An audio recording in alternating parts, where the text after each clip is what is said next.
Welcome back to Microbial Concepts. This is part 1 for proteins. Okay, we are going to study proteins and this is about basics. Today's topic is on basics of proteins. Later on in further 3-4 videos we will cover most of the important points from proteins. Okay, so let's start with the today's topic.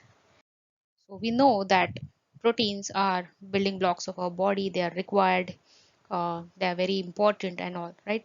So each and every cell from even humans, means in eukaryotes, each and every cell also requires protein. Okay, in case of bacteria, as they are single cell, they also require proteins. Okay, so it is very important.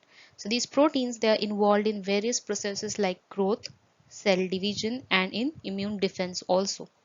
Okay, so this is about a general idea, or we can say function for proteins. Okay, so if you want to write in one line, or say for 1 or 2 marks, then you can just write these 3 points for proteins. Okay, so today we will see basic structure.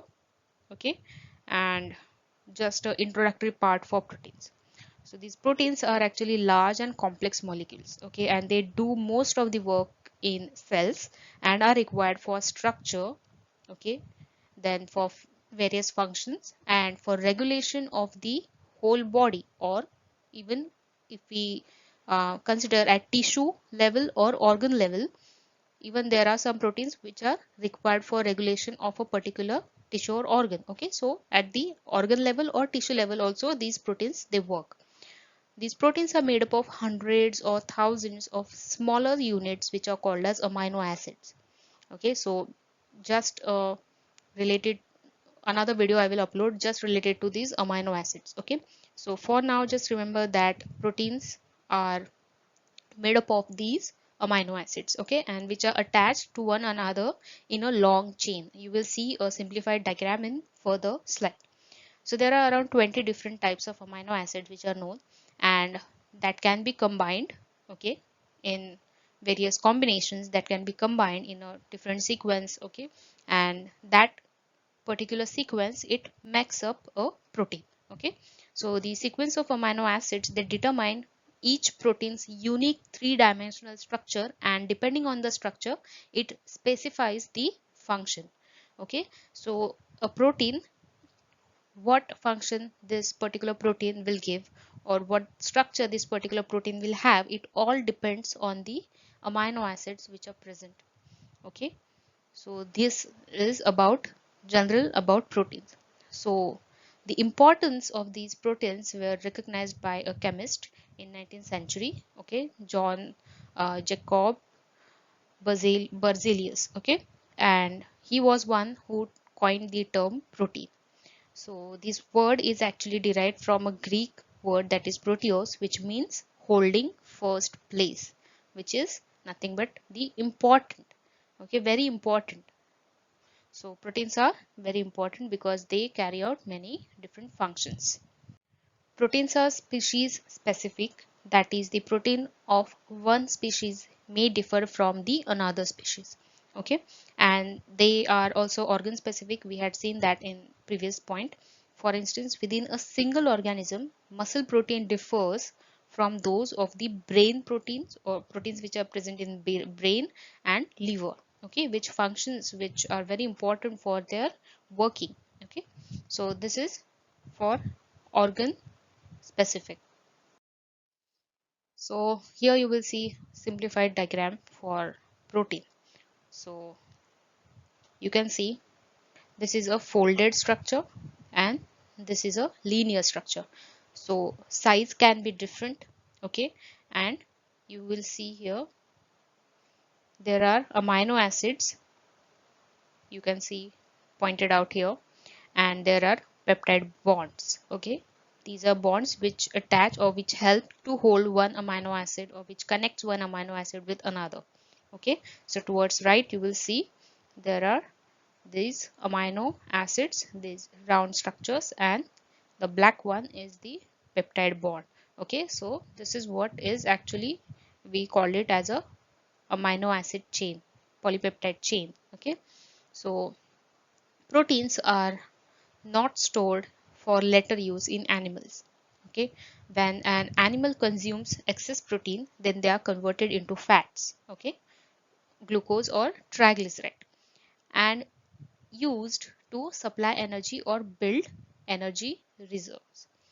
A protein molecule is very large compared to with molecules of sugar and salt, and consists of many amino acids joined together to form a long chain, which much as beads are arranged in a string. Okay, so this is the structure that we are talking. So there are around 20 amino acids which occur naturally, and proteins of similar functions, they have similar amino acid composition and sequence.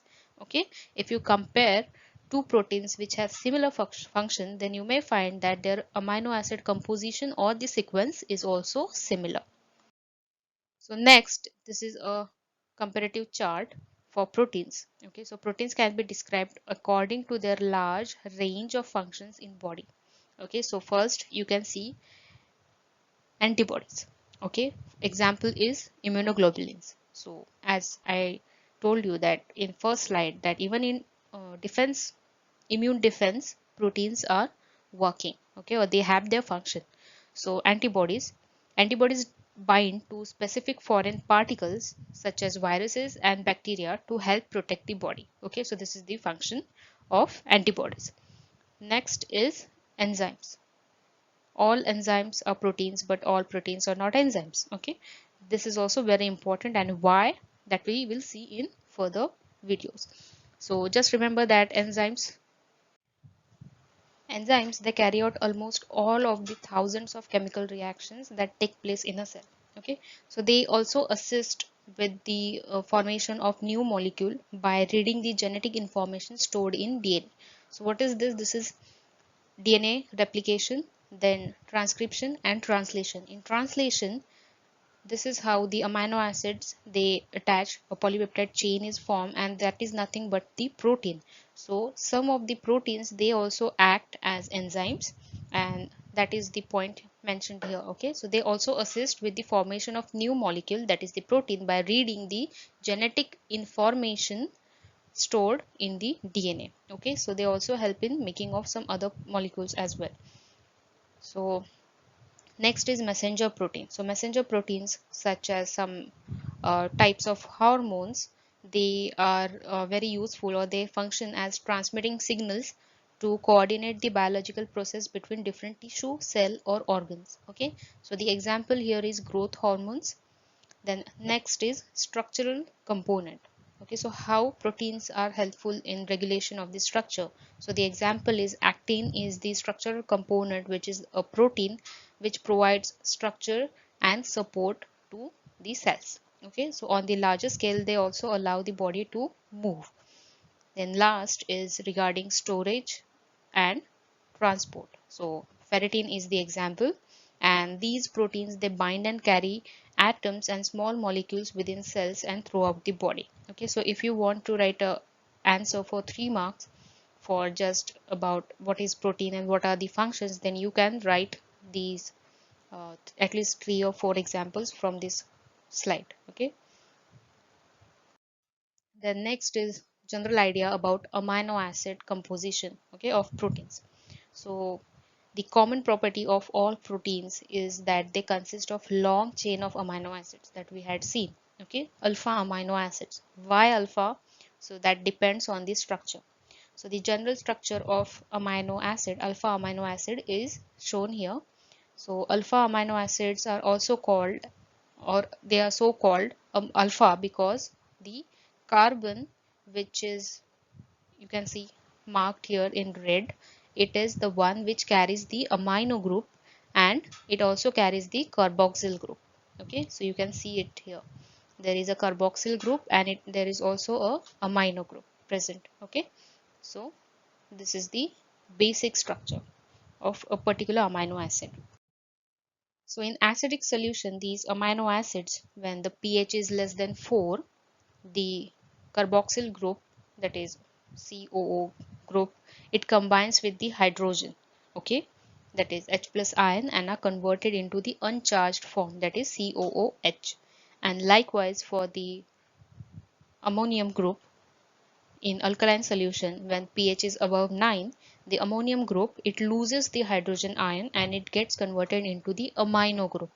Okay, so these are two important groups which are attached to the carbon, and depending on their position or their placement, the carbon is named as alpha, okay, and the amino acid is called as alpha amino acid.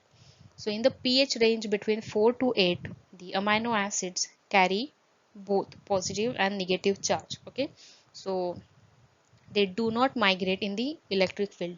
Okay, if they carry both these charge, then they will not migrate in any electric field. So such structures have been designated as bipolar ions, dipolar polar ions or Zwitter ions. Okay, in detail we will study this in next video, right? So isoelectric point, then what are jitter ions, and etc. So although more than 100 amino acids they occur in nature, particularly in plant, only 20 types are commonly found. Okay, and these are also commonly found in most of these proteins. So we study mainly these 20 types. In protein molecule, the amino acid, alpha amino acids are linked together, or they are linked to each other by peptide bond between the amino group of one amino acid and the carboxyl group of the neighboring. Okay, so you can see here is the carboxyl group and here is the amino group. So the peptide bond is between these H and OH. Okay, so the hydrogen ion is removed and you will see a peptide bond is formed. Okay, so that is shown here. Okay, so this was basic about proteins part 1. Okay, you can check or you can keep checking on my channel for another videos related to proteins. Okay, so thank you for watching, and like, share and subscribe to my channel. Thank you.